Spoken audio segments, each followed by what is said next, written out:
하나님 말씀 사도행전 5장 29절 말씀. 베드로와 사도들이 대답하여 이르되 사람보다 하나님께 순종하는 것이 마땅하니라. 너희가 나무에 달아 죽인 예수를 우리 조상의 하나님이 살리시고 이스라엘에게 회개함과 죄사함을 주시려고 그를 오른손으로 높이사 임금과 구주로 삼으셨느니라. 우리는 이 일의 증인이요 하나님이 자기에게 순종하는 사람들에게 주신 성령도 그러하니라 하더라. 아멘. 베드로는 지금 베드로와 반대하고 있는 당국자들하고 반목의 입장에 있습니다. 그렇지만 베드로는 그들을 적대하기보다는요, 그들을 설득하려고 애쓰는데 우리가 주의를 기울여야 합니다. 우리가 반대하는 사람이 있고 우리의 원수의 사람들이 있는데 그 사람들의 이후의 삶이 어떻게 될지는 우리가 빨리 짐작하면 큰 실수를 할 수 있습니다. 그래서 세상에서도요, 사람들과의 관계를 모르니 너무 나쁘게 하지 마라 이런 말들을 많이 듣지 않습니까? 또 세월이 지나고 나고 10년이 지나고 20년이 지나면 그렇게 원수됐던 사람이요, 이제 마주쳤는데 내가 그때 뭐 때문에 그랬지 하는 사건조차도 희미해질 정도로 우리의 감각이 좀 무뎌지는 걸 느낍니다. 이거는 그뿐만이 아니고요. 당장 사도들에게 원수의 행위를 하고 있는 그런 당국자들이었지만 베드로는 그들을 적대하기보다는 오히려 그들을 설득하고 있는 것입니다. 그들은 불공평했고요. 불의하게 행동을 했었습니다. 하지만 사도들은 그들을 염려하여서요, 그들도 또한 우리와 같이 성령을 받아야 될 것이고 성령 받기를 소원한다라고 얘기하고 있습니다. 사도들이 이렇게 될 수 있었던 건 무엇 때문이냐? 그 사람들이 특별한 어떤 인성 교육을 받거나 성품 교육을 받거나 아니면 타고난 부모로부터 잘 받은 천성이 좋아서 그러느냐? 그렇지 않습니다. 성경은 여기에 대해서 얘기하고 있는데 그들이 그렇게 놀랍게 행동할 수 있었던 것은 바로 성령 때문이었다라고 얘기하고 있습니다. 성령이 그들에게 임하여졌을 때 그들의 원수들도 다 사랑을 극복한 나와 같은 복을 받을 수 있는 사람으로 극복할 수 있는, 그들에게도 설득할 수 있는, 더 좋은 것을 그들에게도 제안할 수 있는 그런 사람이 됐다라고 얘기하는 것입니다. 그러나 여기에 한 가지 조건이 있는데 그것이 오늘 우리가 생각하고 또 관심 있게 살펴봐야 할 바로 주제인 순종입니다. 그렇게까지 하는 데에는요, 순종할 때 되는 것입니다. 여러분들도 하나님이 우리들을 변화시켜 주시는 하나님의 은혜도 있지만 여러분들이 말씀에 순종하지 아니하고서는 하나님이 우리들에게 약속하신 능력이 우리들에게 나타나기가 힘듭니다. 그 말씀을 액면 그대로 받고 믿고 우리의 삶 가운데 실행할 때, 순종할 때, 그때 그 이후에도 하나님이 함께 하신다 하신 놀라운 역사들이 나타나는 것이죠. 우리들은 순종하지 않았는데 내가 주겠다라는 것을 받으려고만 해서는 안 된다는 걸 얘기합니다.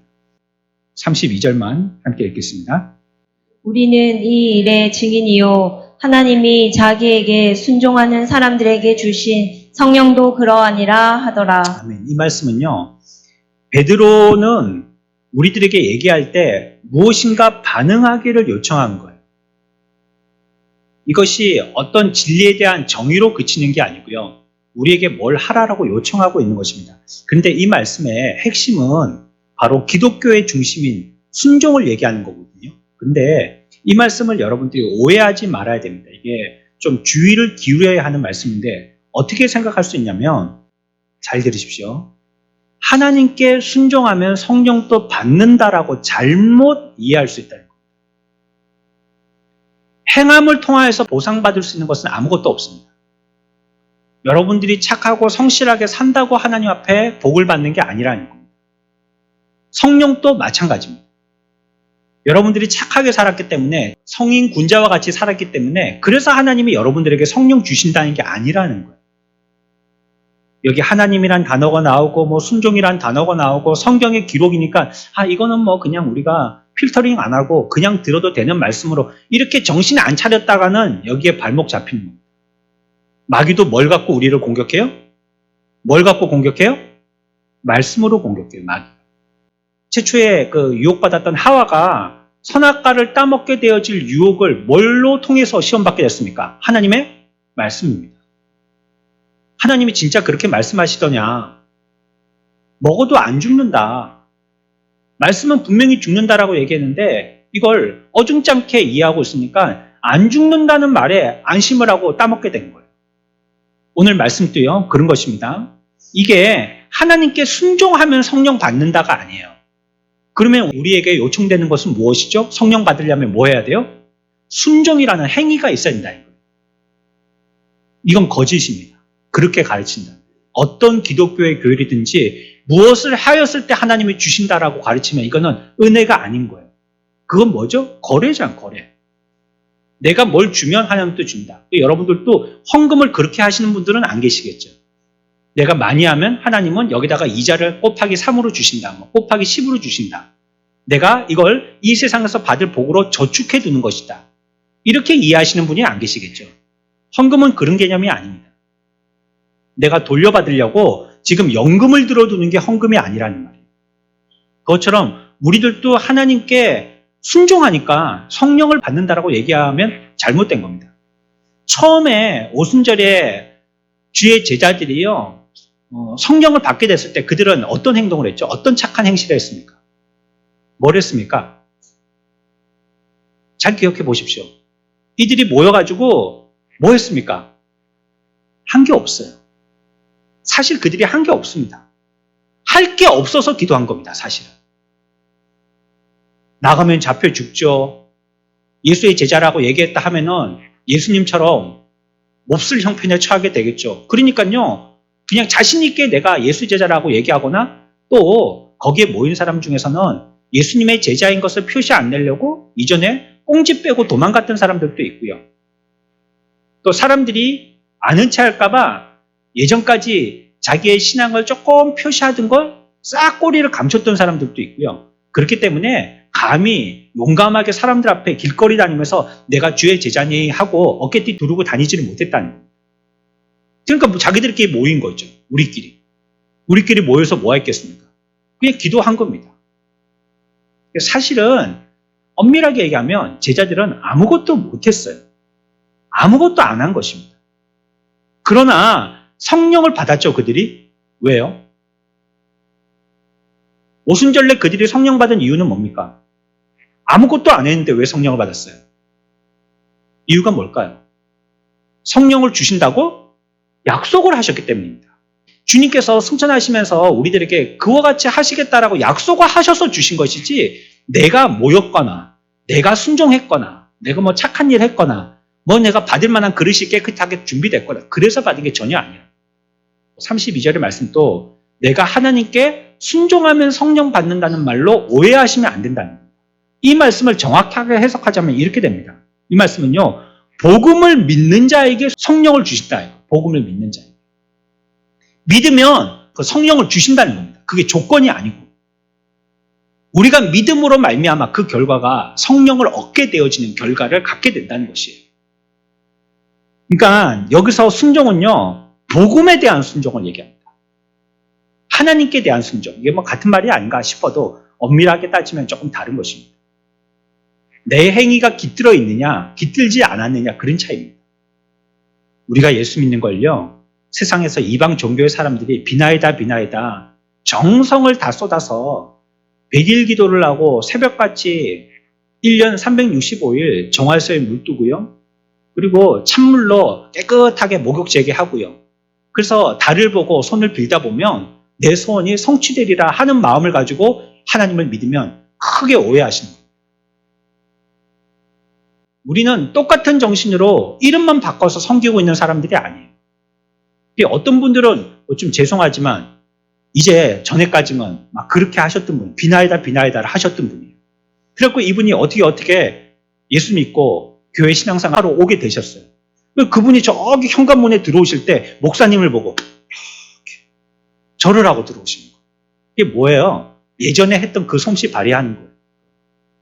자기는 그렇게 하는 것이 잘하는 것이라고 생각하고 또 교회 앞에 이렇게 길을 지나가시다가 대문 앞에 가던 길을 딱 멈추고 십자가 대문을 보고 이렇게 하고 또 가시는 거예요.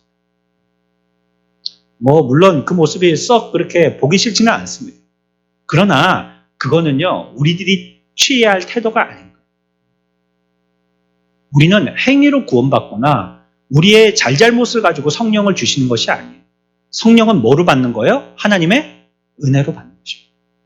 저와 여러분들이 지금까지 예수 믿었던 것도요, 우리가 잘해서가 아니고요, 하나님의 약속과 우리에 대한 사랑의 은혜를 주셨기 때문에 믿으시기 바랍니다. 우리는 아무것도 잘한 게 없어요. 그래서 사실 감사원금 제목 같은 걸 쓸 때 뭘 해 주십시오 하고 쓴다는 게 좀 손이 떨립니다. 가슴이 쫄리고요. 내가 말할 자격이 있나 싶기도 하고 그래요. 이거 아니더라도 나에게 지금까지 주셨던 것이 어마무시하였기 때문에 그건 뭐 덤프트럭으로 한 트럭을 받고도 있는데 거기다가 코딱지 많은 거 한 개 더 달라고 한다는 게 이거 참 내가 옹졸한 사람이구나 싶은 마음이 들 때가 있어요. 그러나 여러분들은 그렇게 기도해도 그건 죄는 아닙니다. 필요하면 구하라고 말씀하셨기 때문에. 그러나 우리가 기억하고 저변에 우리 그리스도인으로서 깔려 있어야 될 기본 바탕은 무엇이죠? 이 모든 것은 하나님의 은혜라는 걸 기억하셔야 됩니다. 그래, 예수 그리스도의 복음은요, 우리들에게 다시 돌아오자면 순종을 요구합니다. 따라해봅시다. 복음은 순종을 요구한다. 복음은 순종을 요구한다. 네, 그게 신앙의 A와 Z입니다.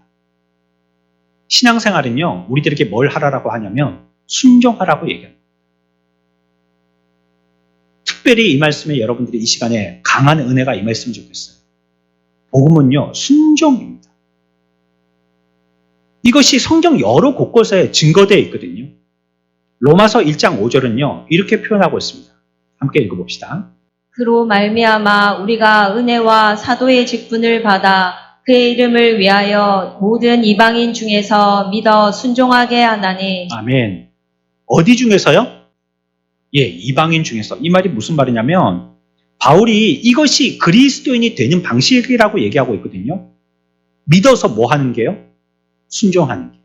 믿어서 순종하는 게 그리스도인이 되는 방식이라고 얘기하고 있는 거예요. 그런데 바울은 왜 이렇게 앞에다가 뭐 이방인이 어쩌니 이런 말들을 쓰고 있냐면 바울이요, 유대인들에게 복음을 전했는데 유대인들은 자기의 의를 내세워가지고요, 자기 의를 이렇게 추켜 세우는 이 일에 바빠가지고요, 하나님의 의에는 복종하지 않았다는 거예요. 드러내고 싶은 게 자기 의지, 하나님의 의가 아니었다는 거예요. 순종적으로 살아서 하나님의 거룩하심과 하나님의 영광스러움을 드러내서 그걸 선전해야 되는데 그렇지 않고 자기들, 내가 얼마나 기도 많이 했게, 내가 얼마나 전도 많이 했게, 내가 얼마나 금식 많이 했게, 내가 얼마나 많이 알고 있게, 이거 자랑하고 있다는 거예요. 유대인들은. 그래서 그 복음이 유대인들에게 주신 정말 큰 복인데 그들에게 스며들지를 않는 거예요. 물은요, 우산 위에 떨어져서 그 우산이 물을 흡수하지 않으면 그 물이 어떻게 되죠? 튕겨서 흐르게 됩니다. 복음도 그와 같은 작용을 해서 그렇게 해서 튕겨서 가게 된 게 뭐예요? 유대인들이 아니고 이방인들이라 이 말입니다. 바울이 그렇게 얘기하고 있는 겁니다. 유대인들은 이 복음을 철저하게 외면하고 자기 의만 세웠더니 이방인들은 복음을 전했더니 그들이 믿어가지고 하나님 나라에 그냥 벌떼처럼 몰려간다는 겁니다. 우리가 이런 사람들이 절대 되면 안 됩니다. 하나님이 우리 선한목자교회에다가 은혜를 부어주시려고 막 하나님의 은혜를 갖다가 이렇게 막 모아가지고 모아서 막 이쪽으로 막 물줄기가 다 흐르도록 해주시는데 우리는 이것을 도외시하고요. 쓸데없는 데 신경 쓰고요. 불필요한 데 신경 쓰고요. 또 뭐 아주 작은 협소한 일에 마음을 쓰고요. 그러면 안 돼요. 그러면 이게 어떻게 되느냐? 우산의 물방울처럼 튕겨서 다른 데로 갑니다. 우리 것이 못 되는 거예요. 10장 3절입니다. 로마서입니다. 읽습니다. 하나님의 의를 모르고 자기 의를 세우려고 힘써 하나님의 의에 복종하지 아니하였느니라. 이렇게 표현한 것이 유대인이라고요? 아니면 이방인이라고요? 금방 로마서 10장 3절에 읽은 이거에 유대인들이 그랬다는 겁니까? 이방인들이 그랬다는 겁니까? 예? 유대인들이 그랬다는 겁니다. 유대인들이. 민족적으로 하나님이 그들에게 나셔서 그들에게 복을 주셔서 그들로 통하여서 크고 번성하게 해 주시려고 했는데 이게 그들이 튕겨낸 거예요. 그래가지고 자기 의를 세우고요. 하나님의 의에 대해서는 뭐 안 했어요? 순종 안 했다는 겁니다. 그러니까 이들의 잘못은요, 어떻게 뭐 율법으로 행하려고 했다 뭐 그런 것도 말할 수 있겠지만 정확하게 로마서 10장에서 얘기하고 있는 거는 하나님의 의에 뭐 안 했다는 겁니까? 순종 안 했다는 겁니다. 그러니까 우리가 예수 믿는다고 하고 순종하지 않으면 그거는 이방인에게 간다는 겁니다. 그 은혜가. 내가 순종하지 않는다면. 여러분, 순종은 이해하고 하는 게 아닙니다. 내게 무엇인가 말씀하실 때 나도 모르겠지만 하나님이 하라고 하시니까 하겠습니다 하고 깊은 물가에 가서 그냥 그물을 던지는 거예요. 그게 순종이에요. 내가 얼마나 낚시질을 많이 한 낚시꾼인데, 내가 낚시 베테랑인데 여기는 고기가 안 잡히고 또 내가 밤새도록 여기도 던져보고 저기도 던져보고 바다를 갖다가 바둑판처럼 그어서 어디 한 군데 안 던져본 적이 없도록 밤새도록 그물질을 했는데 한 마리도 못 잡았는데 이제 그물 찢고 집에 가려고 정리하고 있는데, 캠핑 해보신 분들은 아시죠? 캠핑에 그 용품들 준비할 게 얼마나 많습니까? 특히 텐트 같은 거 바닥에 습기를 먹어봐가지고 그거 말 때 제대로 빨거나 말려가지고 말지 않으면 그게 막 축축하고 눅눅하고 무게도 엄청 나가고요. 그걸 다 정리하고 깨끗하게 막 핀도 뽑고 그래가지고 전부 다 정리하고 가방에 넣고 차에다가 차곡차곡 쌓아서 이제 트렁크 문만 닫고 시동 걸고 가면 되는데 그때 예수님이 나타나는 겁니다. 뭐 하자고? 캠핑하자. 이렇게 나타나셨다는 거예요. 베드로에게 얘기하는 대로 한다면 오늘날로 치면 캠핑하자 하시다는 거예요. 그럼 여러분들 어떻게 하실래요? 다음에 합시다. 이렇게 하죠. 아니 다 싫었으니까 우리가 안 한 것도 아니고 지금까지 했었으니까. 하고 이제 우리는 가려고 하는데 별로 재미가 없어서 다른 데로 가려고 하거나 이제 집에 가려고 하는데 이제 하자고 하시니까요. 그리고 그 사람이 나를 언제 알았게? 처음 보는 사람이 나한테 그렇게 하자 하니까 말이죠. 그러니까 그냥 안 하려고 충분히 할 수 있었던 그런 상황이죠. 그러나 순종이라는 건 뭡니까? 그 말씀을 의지해서 하는 겁니다. 자기의 이해를 의지하는 게 아니고요. 그래서 깊은 물가 자기가 예전에 던져봤던데 해도 한 마리도 안 낚이는데, 여기는 이 깊이에서는 물고기가 한 마리도 안 낚이는데 거기에 던지라니까 거기 던졌던 겁니다.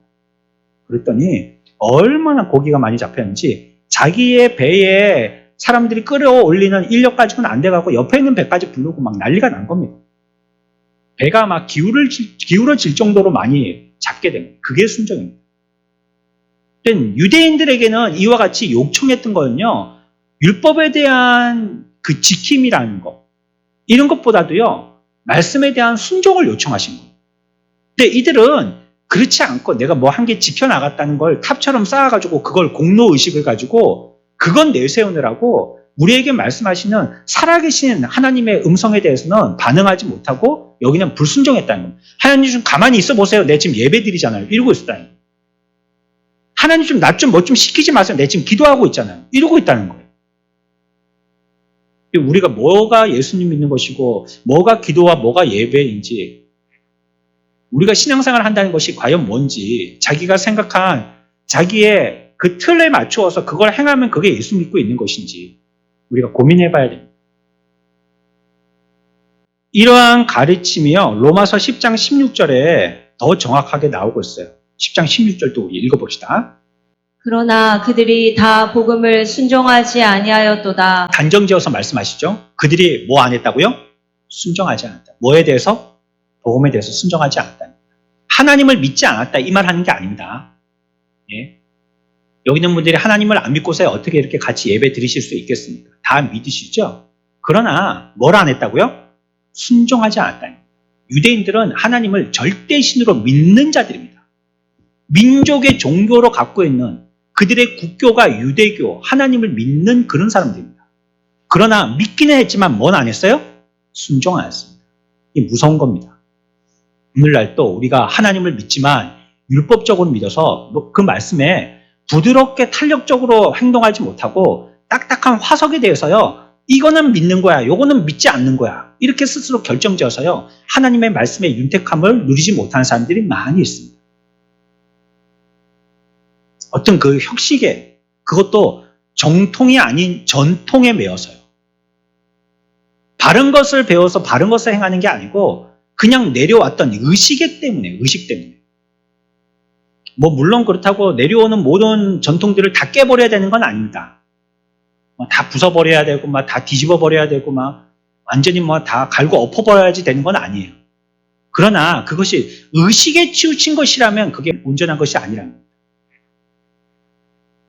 성경 쓰기를 해서 온 교인들이 모두 다 참여해서 책을 한 권 만들었어요. 성경으로 쓰기로 교회다가 꼽아놨는 데도 있습니다. 쓰는 데에는 그 사람에게 큰 양식이 되겠죠. 하지만 모아서 그것이 무엇이다라고 정의를 내리는 것은 매우 조심해야 됩니다. 교회에서 그걸 그렇게 쓰는 용도라고 하면서 그것에 대해서 굉장히 신성시하는 거, 이런 거 조심해야 됩니다. 잘못하면 우리가 보이지 아니하는 하나님을 섬기는데 보이는 물질 때문에 그게 방해가 될 수 있어요. 교회는 그래서 개혁교회가 되어진 이후에는요, 아무 형상도 만들지 않습니다. 아무 형상도. 종교교육 때는 십자가 꼭대기에, 종탑 꼭대기에 있던 십자가까지도 내려가지고 마당에다가 박았습니다. 형상화시키지 않기 위해서. 우리 교회도 보십시오. 뒤에 십자가가 왜 있는가. 이게 십자가 달 데가 없어서 안다는 게 아닙니다. 의미가 있는 겁니다.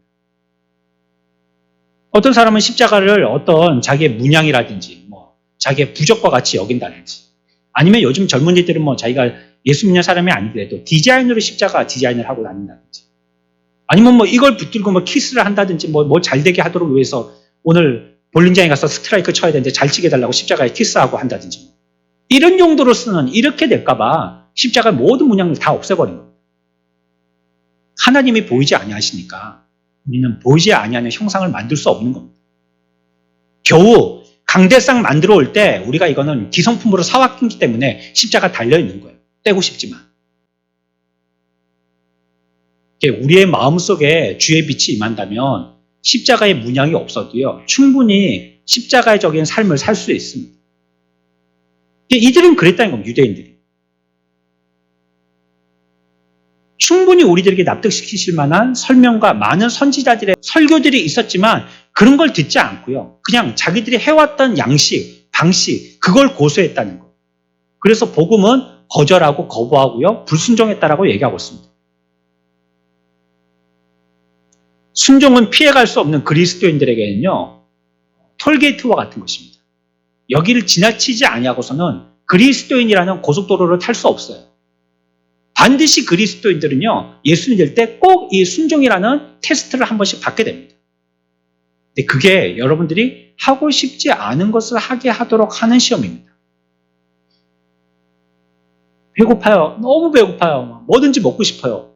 그런데 하나님이 말씀하세요. 여기 있는 떡을 먹어라. 이거 순종할 수 있어요? 없어요? 있어요? 없어요?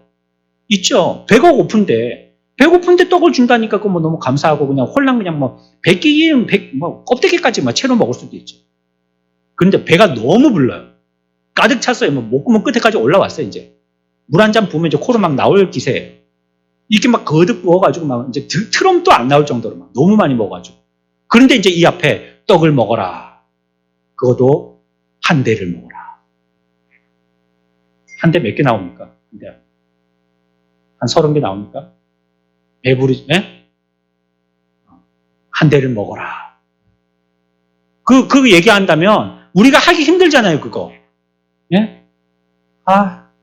위내시경, 대장내시경 하는 게 힘든 게 아니고요. 할 때는 저는 정말 약을 좀 더 넣어주세요. 더 자고 싶어요. 이런 마음이 드는데 제가 할 때도 우리 아내한테 얘기했거든요. 의사한테 얘기해서 약을 좀 더 넣어라 해라. 좀 푹 좀 자게. 했는지 안 했는지 모르겠는데. 그런데 내시경보다 더 힘든 건 뭐예요? 한 3시경이죠. 그렇죠? 그때부터 막 약을 먹고 해야 되니까 이거 설사하고 화장실 왔다 갔다 이게 너무 힘들죠. 특히나 예전에는요, 포카리 스위트 비슷한데 떼약볕에 미지근하게 달군 단물 빠진 포카리 스위트 이런 거. 이걸 막 그냥 PT병 2병 정도를 먹어야 3병 정도 먹어야 된다 하니까. 네? 또 그거 먹고 또 가갖고 간호사한테 검사 받아야 되고, 네? 물 내려버리고 깨끗하게 끝나야 되는데 제대로 안 해가지고는 또 간호사 불러갖고 검사해 주세요 이래갖고 또 물 내야 되고. 부끄럽잖아요, 이런 거. 맑아야 되거든요. 뭐가 한 개라도 뜨면 안 되거든요. 이런 게 힘들잖아요, 이런 게. 과정이. 그렇죠? 만약에 이게 쉬운 거라면 누가 안 받겠어요? 보험공단에서 다 대준다는데 그냥 하겠죠. 근데 힘드니까. 처음에는 비수면으로도 한번 해봤는데요. 비순번을 하니까 너무 저에 대한 그 이미지가 깨져버리더라고요. 제 스스로 볼 때. 이건 사람이 할 짓이 아니라는 걸 생각했어요. 그래서 그냥 나라도 안 보려고 그냥 잠이 드는 겁니다. 이게 우리가 그까지 가기가 너무 힘들잖아요. 이게 순종하기까지. 이게 할 수 있는 거라면 누구나 다 할 수 있는데 하나님이 우리들에게 순종을 요청하실 때 그런 거 요청하신다. 힘든 거. 여러분들이 힘든 거. 여러분들이 제일 자존심 세게 생각하는 거, 여러분들이 스스로 가장 프라이드로 생각하는 거, 내가 아무것도 없어도 요거는 한 개 못 놓치지 이런 거 있죠. 그런 거에 대해서 반대의 경우로 여러분들에게 순종을 요청하시는 겁니다. 근데 이걸 못 넘어가면요. 고속도로 진입했어요? 못했어요? 못한 겁니다. 톨게이트 통과 못한 거예요, 이 사람. 예수 믿는다고 그 앞에까지 와서 정차를 했는데 표 뽑고 들어가야 되는데 아직 뽑을까 말까 갈등하고 있는 거예요. 베드로에게도 그러시고 베드로도 그렇게 하고 바울도 그렇게 말씀하신 것처럼 우리들에게 필요한 것은 순종입니다. 이게 가장 기본이에요. 복음을 듣고 반드시 그것에 순종하여서 순종한다면 뭘 해야 되겠죠? 여러분, 복음에 순종한다면 반드시 뭐 해야 됩니까? 뭐 해야 돼요? 여러분들 복음에 순종한다면요. 순종한다는 것 자체가 뭘 한다는 겁니까? 행동한다는 겁니다. 행동. 사람이 그렇게 살아간다는 거예요. 순종해요. 말만 해놓고 가만히 서 있는 거예요. 아멘. 이거 순종한 겁니까? 이게 너 하란 말이에요. 너. 나는 아닌데 내가 아멘 할 때 내가 쳐다보면서 이렇게 입으로 이렇게 하는 네 하라 이 말이에요. 네. 아멘. 그게 순종이 아니에요. 순종은요. 내가 아멘 했으면 뭐 해야 되는 거예요? 행동해야 되는 거예요. 하나님의 복음의 말씀에 순종하는 저와 여러분들 되시길 축원합니다. 다 봤어요 이제.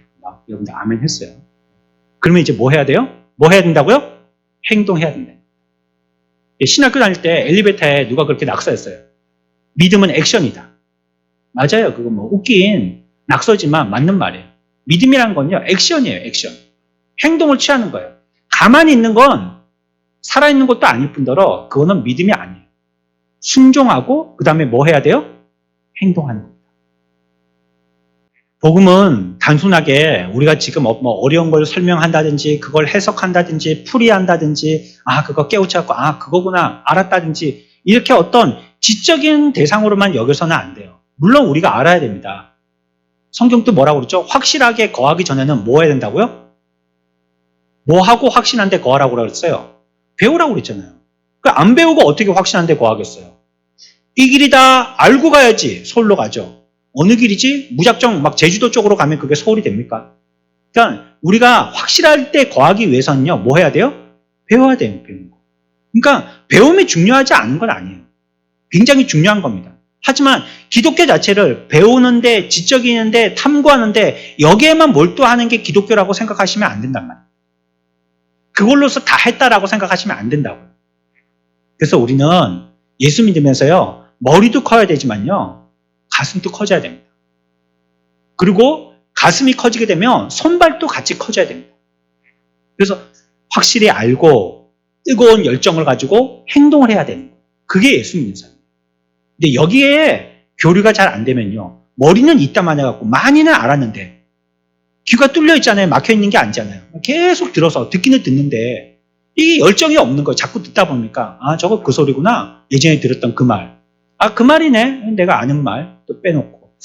그래. 그것도 내가 옛날에 들은 말이네. 한 10년 들어가지고 설교 안 들은 설교가 어디 있겠습니까? 한 10년 신앙생활 하면.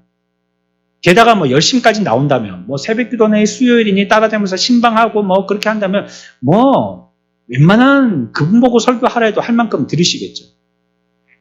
가슴이 안 뜨거워지는 거예요. 그리고 행동도 하지 않는 거예요. 그러면 지금 여기는 어떤 병에 걸린 겁니다. 근데 서로 순환이 돼야지 되는데요. 그래서 건강한 신앙생활이 되는데 이 순환이 안 되니까 병에 걸리게 되는 겁니다. 머리도 많이 들어야 되지만 가슴도 열정적으로 뜨거워야 되지만 우리의 손발로도 이 거리가 머리에서 손발까지 가는 거리가 가장 멀대잖아요. 세상에서 가장 먼 거리가요. 머리에서부터 손발로 가는 거리랍니다. 우리는 그런 삶을 살면 안 돼요. 뭐 여기 지척이 있는데 뭐 내 손이고 내 발인데 이게 왜 거리라고 생각하냐는 말이에요.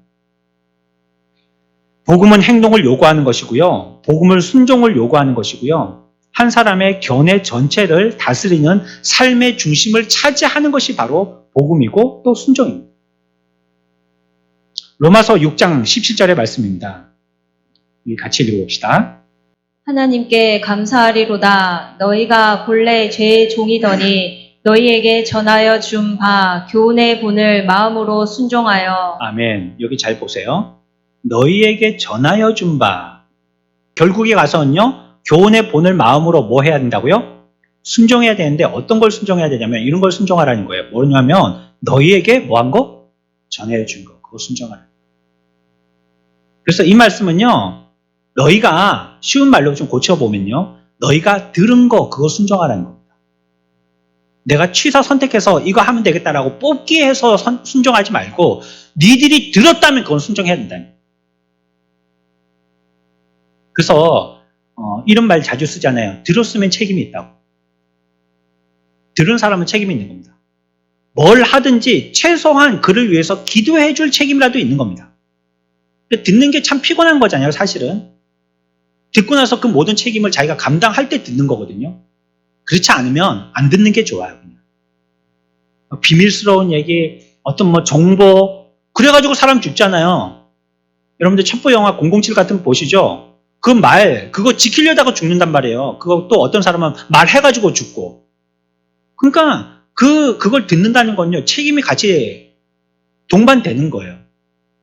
너희들이 누구에게 들었으면 그 교훈의 본을 마음으로 순종하라. 이렇게 얘기합니다. 순종에 이르지 못한 모든 우리들의 삶의 행동들은요, 다 무가치한 겁니다. 아무리 뭘 근사하게 했다 할지라도. 그게 순종해서 한 게 아니고요. 내가 하고 싶어서 한 거예요. 그냥 내 기분 털어내기 위해서 한 거예요. 그러면 그게 아무리 건사한 걸 해도요, 그게 좋은 게 아니에요. 순종을 해야 돼요. 기분 나빠도 순종을 가지고 해야 돼요. 그래야지 그게 가치 있는 겁니다. 나는 하나님을 잘 섬긴다라고 내 나름대로 정성을 쏟아서 내 나름대로 그것이 보였기 때문에 그걸 하려고 하는데 그게 내가 하나님의 말씀에 순종한 그런 마음의 태도로 가지고 하지 않은 거면 그건 무가치하다는 거예요. 10억을 갖고 있는 사람이 에라 적선하듯이 한 1,000만 원 헌금해라. 이거 하나님이 받으실까요? 하나님이 돈이 없는 하나님이세요? 그래서 구걸하시는 거예요? 주님은 그런 걸 보고요. 저 사람은 헌금한 사람이 아니라고 얘기했어요. 그러나 저 과부는 얼마 되지도 않은 요만한 동전. 그래서 예전에 유대인들의 헌금통은요, 깊고 또 밑에는 철판 같은 걸 깔아서요, 떨어질 때 이게 동전인지 지폐인지 확인하도록, 또 그 동전이면 금한지 은한지 확인하도록 그렇게 만들었다는 거예요. 그 다 기기를 아따 이거 좋네, 이건 그만해, 이렇게. 와, 저건 뭐야, 이거 소리도 안 나고 딩그렁딩그렁 하는 거 보니까 저거는 뭐 가치도 없는 돈이네, 이렇게. 그런데 주님은 오히려 그렇게 과부가 넣은 2렙돈, 아주 작은 돈이죠. 오늘날로 치면 한 200원 300원 되는 거, 그거 보고 저 1,000만 원 헌금한 사람보다 제대로 헌금한 사람이에요, 이렇게 판단하셨다는 거예요. 이제 하나님께 헌금하는 건요, 돈을 많이 한다고 하나님이 받으시는 건 아닙니다. 자기에게 적정하게 해야 하는 것입니다. 그래서 이들이요, 들었다면 그걸 순종하다라고 우리에게 가르치셨기 때문에요, 그들이 들은 그대로 행동하는 겁니다. 뭐 그러면 앞뒤 계산은 어떻게 해요? 하지 마세요. 계산은 여러분들이 할 게 아니고요, 여러분들에게 요청하는 건요, 순종하는 거예요. 계산은 하나님이 하시는 거예요. 그러면 나는 계속 당하는 사람이고 저 사람은 잘 되는 사람이잖아요. 그거 생각한다는 것 자체가 여러분들이 지금 재판관이 된 겁니다. 그 사람 다리 뻗고 못 잡니다. 불편해서. 억울하고 이가 갈려서. 그거 하나님께 다 맡겨요. 원수 갚는 것도 내게 있지 않고 하나님께 있다 했어요. 하나님께 맡겨요. 그리고 하나님이 갚아주시냐면 오지게 갚아주시는데요, 여러분들처럼 그렇게 안 갚아주신단 말이에요. 3, 4대를 망하게도 할 수 있단 말이에요. 그러니까 내가 내 기분 상하고 하나님의 뜻도 거슬리고 괜히 불순종한 자가 되지 말고 나는 내가 하라는 거 하면 돼요. 그게 우리의 경계예요. 우리의 한계고요. 그게 예수 믿는 사람이에요. 그럼 내가 뭐 사랑하라 했으면 난 그냥 사랑하면 돼요. 그리고 사랑이 안 되면 사랑 달라고 기도하는 거예요. 왜? 그게 내가 해야 할 일이기 때문에. 복음이 만약에 여러분들을 바꿔놓지 못했다면요, 기독교 신앙에 대해서 여러분들이 어떤 지식을 가지고 훌륭하게 생각했다 할지라도 그거 아무 소용이 없습니다. 기독교라고 얘기하고 그것이 생명의 종교라고 얘기한다면 말씀의 순종을 통한 분명한 행동이 동반되는 것입니다. 그게 기독교입니다. 우리가 가부좌 틀고 참선하듯이 뭐 1시간이고 2시간이고 멍하니 앉아있으면 뭐가 깨달으면 띵 하고 오는 게 아니에요. 이건 우리가 들었잖아요. 사도들로부터 들은 것이고 또 선지자들로부터 들은 것이고 또 그래서 이곳에 전도자를 보낸 겁니다. 목사를 보내신 거예요. 듣게 하도록 하기 위해서. 그리고 전하는 자는 듣게 하라고 보낸 명령을 받은 사람이에요. 저는 하나님께 명령을 받은 사람. 그래서 전하는 사람이에요. 그래서 이제 얘기했잖아요. 그러면 듣기는 여러분들이 듣는 겁니다. 저는 이제 얘기했으니까 저의 명령에 대한 순종은 다 한 겁니다. 그러나 이 들음에 대한 순종은 여러분들에게 이제 숙제로 남아있는 겁니다. 할 것인가 말 것인가 이제 여러분들의 문제, 이제 제 문제는 아닙니다. 전해졌으니까 이미. 그러나 이 말씀의 복음을 순종하면 여러분들에게 영원한 은혜가 되어지는 줄 믿으시기 바랍니다. 하나님 말씀은 절대 거짓이 없거든요. 한 5년만 믿어보세요. 당장 나타나지 않는다 할지라도 한 5년만 이 악물고 한번 믿어보세요. 하나님이 살아계신지 죽었는지 금방 알게 됩니다. 왜 순종이 필요합니까? 우리들이 순종하지 아니하는 그 본성 자체는요, 그 몸이 벌써 죄의 본질로 되어 있다는 걸 증거하기 때문이에요. 죄의 특징은 뭐죠? 이렇게나 순종에 대해서 많이 여러분들에게 힌트를 드렸는데요. 죄의 본질은 뭡니까? 그렇죠. 불순종입니다. 죄의 특징은 불순종이에요. 그러니까 내가 하기 싫은 거는요, 내가 마음이 조금 깨름직한 게 아니고요, 내 속에 죄가 있기 때문입니다. 그래서 그걸 하기 싫은 거예요. 당장 예, 감사합니다. 해보겠습니다. 아유, 저를 그렇게 봐주셔서 너무 기쁩니다. 이게 아니고요. 기도해보고요. 이 말은 무슨 말이었어요? 하기 싫다는 소리거든요. 하기 싫은데 한 주간 목사님이 좀 기도해보시라 이 말이에요. 예, 내가 준비되어 있지 않지만 저를 두고 기도하셔서 저에게 그렇게 말씀하신 거라면 제가 한번 노력해서 해보겠습니다. 목사가 얼마나 좋아하겠어요? 예? 그 얼마나 좋아하겠어요? 어떤 사람 좋아할까요? 목사가 헌금 많이 내는 사람 좋아할까요? 아니에요. 말씀에 순종해서 예스 하는 사람, 그 사람이 제일 멋있어 보이는 거예요. 하나님도 그렇지 않을까요? 아무리 학식이 높은 대학의 교수라 할지라도, 의학의 학생들을 가르치는 의과대학 교수라 할지라도 글쎄요 하는 사람하고요, 그러나 좀 변변치 않은 그런 가르침을 가지는 그런 선생님이라 할지라도 하나님께 대해서 예 하는 사람하고, 하나님이 누구에 대해서 더 병점을 높게 주시겠어요? 누굴 더 사랑하시겠어요? 보잘것없는 사람들이 되지 마시고요, 하나님 앞에서 귀히 쓰임받는 순종의 종들을 다 되시길 축원합니다. 하나님이 우리에게 요청하신 건요, 뭐라고요? 순종입니다. 순종. 로마서 8장 7절입니다. 함께 읽읍시다. 육신의 생각은 하나님과 원수가 되나니 이는 하나님의 법에 굴복하지 아니할 뿐 아니라 할 수도 없음이라. 육신의 생각은 그렇다는 겁니다. 육신의 생각이 뭘까? 과연 육신의 생각이 내가 갖고 있는 내 육신이 생각하는 게 전부 다 육신의 생각 아니겠어요? 아니라고 얘기하지 않습니까? 정확하게 우리에게 설명하십니다. 육신의 생각이라는 뜻은 뭐냐면 뭐예요? 하나님의 법에 굴복하지 않는 거예요. 그게 육신의 생각이에요. 내가 내 생각대로 하는 거 있죠? 하나님의 법에 순종하지 않는 거. 이거 육신의 생각이에요. 큰 걸 했어요.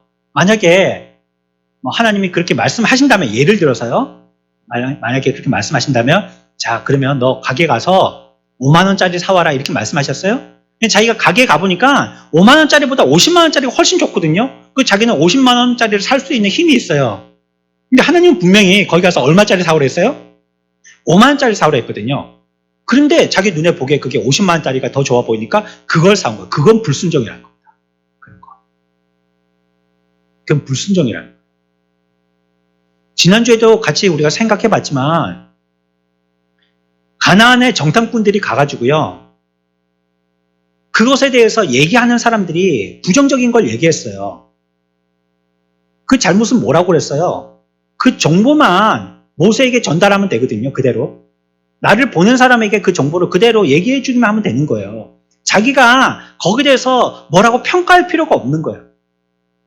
뭐 지형은 어떻더라, 사람은 어떻더라, 뭐 군사는 얼마나 되더라, 뭐 이런 거 보고 들은 대로만 그냥 그대로 그냥 와서 보고하면 되는 겁니다. 그게 자기 일이에요. 근데 와서 뭐 했죠? 그들은 자평했단 말이에요. 자해석해봤단 말이에요. 우리는 가보나 마나 가면 다 죽습니다. 우리가 이 짓 하려고 이까지 왔습니까? 원망불평하고요.